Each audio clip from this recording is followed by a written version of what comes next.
Lei nº 13.105, de 16 de março de 2015.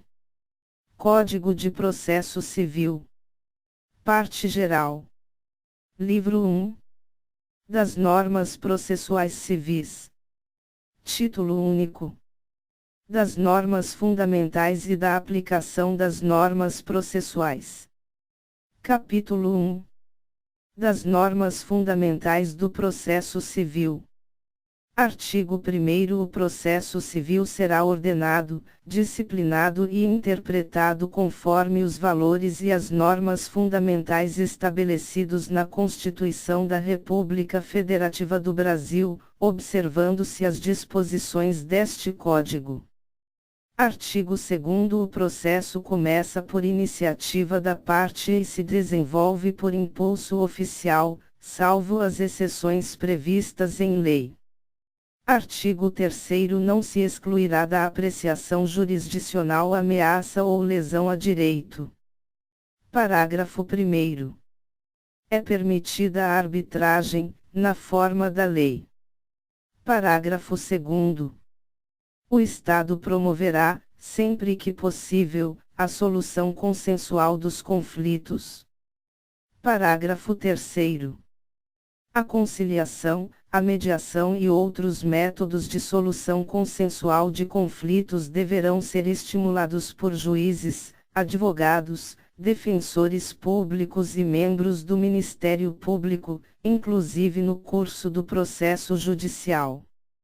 Artigo 4º. As partes têm o direito de obter em prazo razoável a solução integral do mérito, incluída a atividade satisfativa.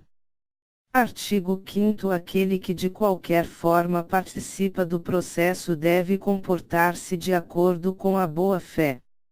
Artigo 6º. Todos os sujeitos do processo devem cooperar entre si para que se obtenha, em tempo razoável, decisão de mérito justa e efetiva. Artigo 7º.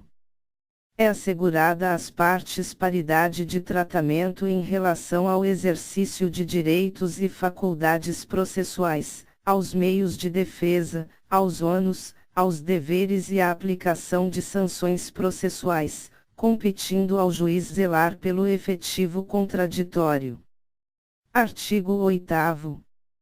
Ao aplicar o ordenamento jurídico, o juiz atenderá aos fins sociais e às exigências do bem comum, resguardando e promovendo a dignidade da pessoa humana e observando a proporcionalidade, a razoabilidade, a legalidade, a publicidade e a eficiência.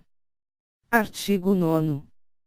Não se proferirá decisão contra uma das partes sem que ela seja previamente ouvida. Parágrafo único. O disposto no caput não se aplica. Inciso 1º. A tutela provisória de urgência. Inciso 2º.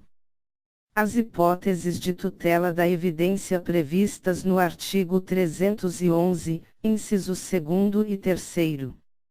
Inciso 3º. A decisão prevista no artigo 701. Artigo 10.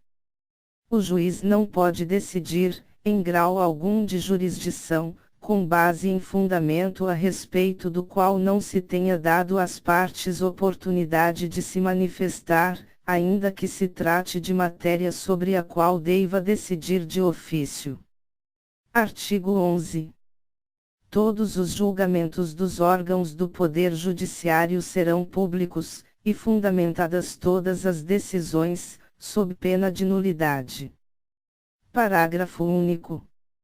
Nos casos de segredo de justiça, pode ser autorizada a presença somente das partes, de seus advogados, de defensores públicos ou do Ministério Público.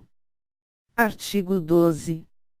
Os juízes e os tribunais atenderão, preferencialmente, a ordem cronológica de conclusão para proferir sentença ou acórdão.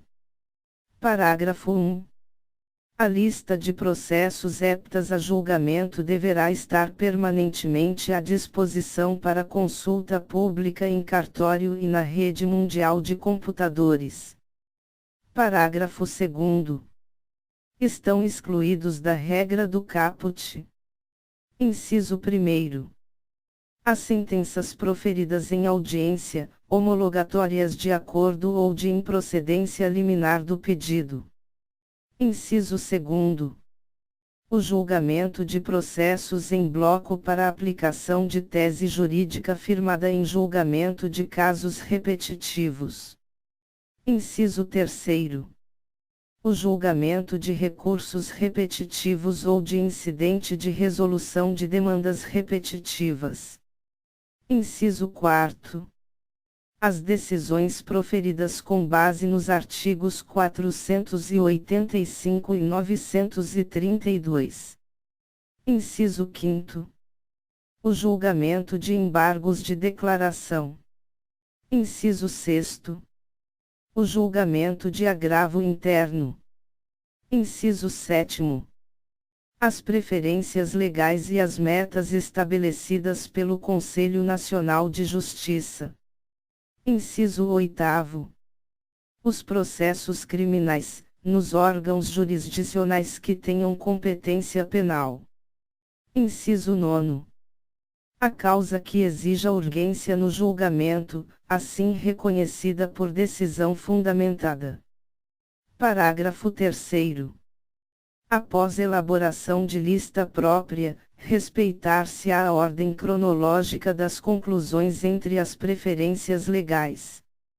Parágrafo 4º. Após a inclusão do processo na lista de que trata o parágrafo 1º, o requerimento formulado pela parte não altera a ordem cronológica para a decisão, exceto quando implicar a reabertura da instrução ou a conversão do julgamento em diligência. Parágrafo 5º.